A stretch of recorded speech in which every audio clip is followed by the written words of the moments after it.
위기에 처해 있다고 입을 모읍니다. 경제위기, 일자리 위기, 저출산 위기, 고령화 위기, 위기 종류가 끝도 없습니다.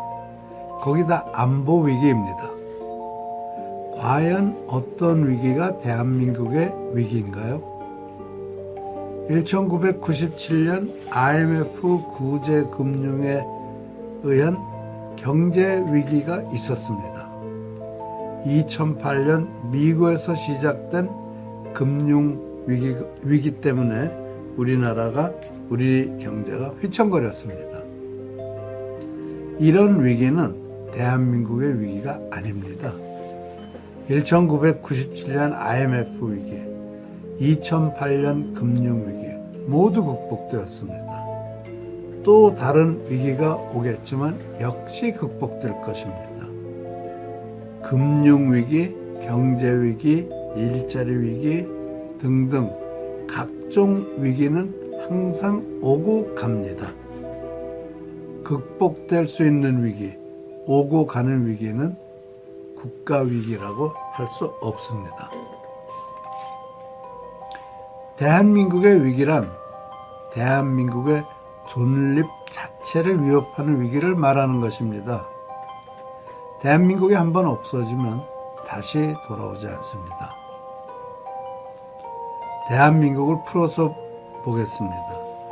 위대한 한민족이 사는 나라라는 의미입니다. 대한민국의 국을 풀어서 보면 성을 쌓고 그 안에 사람들이 창으로 무장하고 방어한다는 의미입니다. 국가의 최우선 임무는 외적으로부터 나라를 지키는 것입니다. 대한민국의 위기는 안보 국방의 위기를 말하는 것입니다. 생각이 없는 사람들은 설마 대한민국의 국방이 위협을 당할까 합니다. 좌파들은 남한의 핵무장을 반대하면서 북핵은 대화로 풀겠다고 합니다. 북핵을 대화와 햇볕으로 풀겠다는 김대중과 미국 클린턴 대통령 속았습니다. 북한이 핵무기를 개발하는 것을 알고도 퍼주기를 계속한 좌파 정권의 후예가 대통령이 될 가능성이 상당히 큽니다.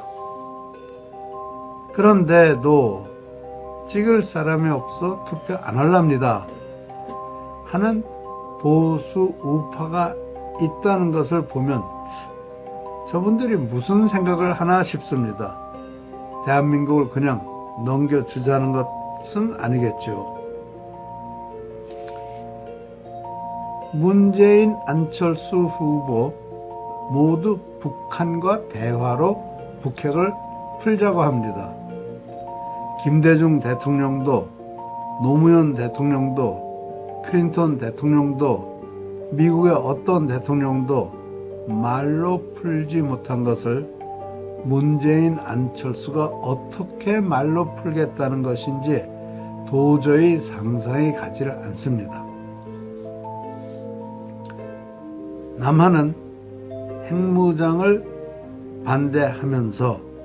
반대하는 안철수, 문재인 누가 당선이 되건 북핵을 말로 풀자면서 퍼주기를 또 시작할 것으로 보입니다. 북한은 이 돈을 핵무기와 미사일 개발에 투자할 것은 틀림없습니다. 좌파들은 북한과의 평화를 금과 옥조로 삼습니다. 북한과 평화를 구축해야 한다면서 DJ와 노무현이 북한에 퍼주기를 했습니다. DJ와 노무현의 유온 정치를 펴는 문재인, 안철수 똑같이 할 것입니다. 북한은 핵무기로 남한을 위협하고 또 한다고 말까지 하지만 좌파들은 북한의 핵무기와 미사일은 미국과 대화용이지 남한 공격용이 아니라고 주장합니다. 20대, 30대, 40대는 78%가 북핵이 남한 공격용이 아니라고 믿는 것 같습니다. 과거 좌파 정권의 세뇌 교육의 효과인 것 같습니다. 정말 무섭습니다. 철없는 좌파 국회의원들이 중국을 방문하여 사드 반대합니다. 이러니 대한민국 위기가 북한에 의한 안보 위기라고 인식하지 못하는 것 아닐까요? 남한이 핵무기 갖는 것을 반대하는 이유가 우리가 핵무장하면 일본이 핵무장하게 될 것이기 때문이라고 합니다. 정말로 생각 없는 사람들입니다. 이스라엘은 핵실험을 한 번도 안 했지만 핵무기를 가진 것으로 알려져 있습니다. 일본은 핵 재처리 시설도 갖추었고 상당량의 플루토늄도 보유하고 있습니다. 이스라엘이 핵실험하지 않고도 핵무기를 갖고 있다면 과학기술의 최강국인 일본은 잠재적이 아니라 실질적 핵무기 국가라는 데에는 어떤 의심도 없습니다. 누가 지금과 같이 과학기술이 발달한 시대에 촌스럽게 핵폭발 실험합니까? 한국이 핵무기 가지면 일본도 갖게 되기 때문에 반대한다는 그런 머리로 어떻게 대통령이 되겠다는 것입니까?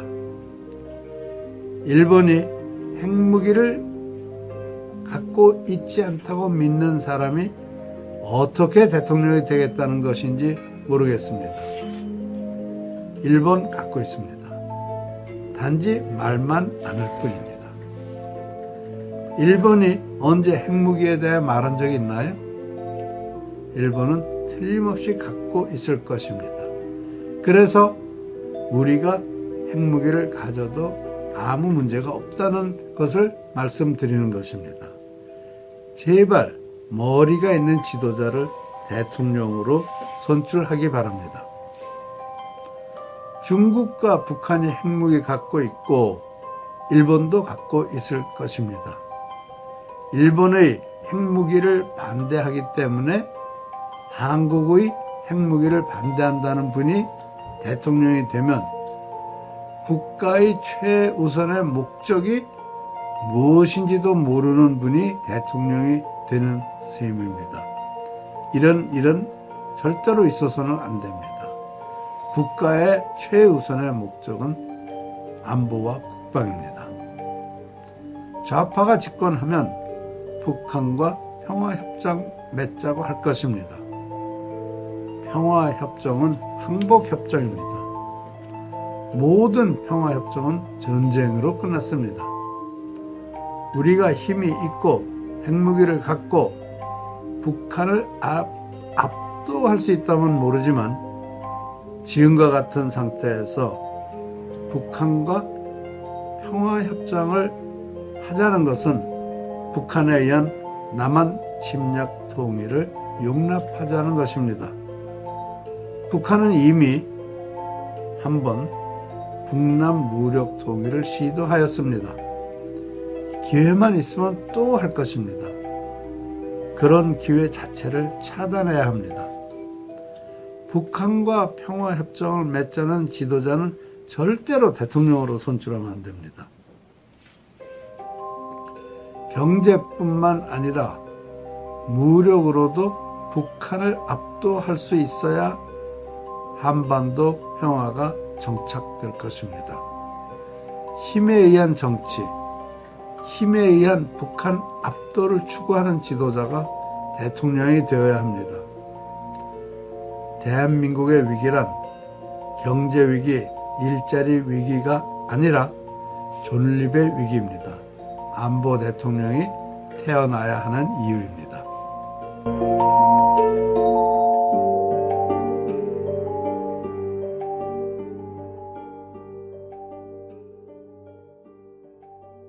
오겠지만 역시 극복될 것입니다. 금융위기, 경제위기, 일자리 위기 등등 각종 위기는 항상 오고 갑니다.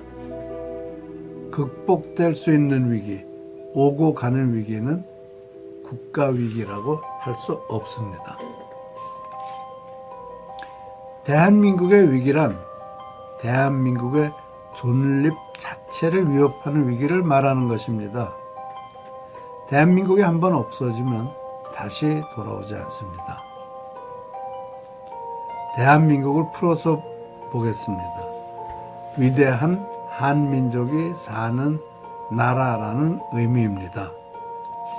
대한민국의 국을 풀어서 보면 성을 쌓고 그 안에 사람들이 창으로 무장하고 방어한다는 의미입니다. 국가의 최우선 임무는 외적으로부터 나라를 지키는 것입니다.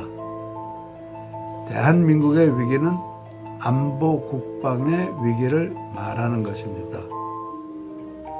생각이 없는 사람, 어떤 위기가 대한민국의 위기인가요? 1997년 IMF 구제금융에 의한 경제 위기가 있었습니다. 2008년 미국에서 시작된 금융 위기 때문에 우리 경제가 휘청거렸습니다. 이런 위기는 대한민국의 위기가 아닙니다.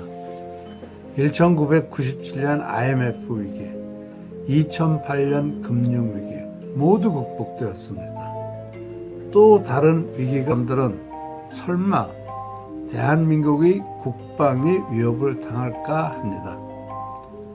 좌파들은 남한의 핵무장을 반대하면서 북핵은 대화로 풀겠다고 합니다.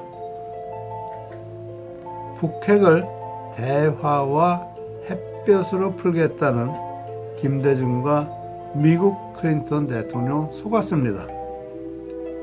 북한이 핵무기를 개발하는 것을 알고도 퍼주기를 계속한 좌파 정권의 후예가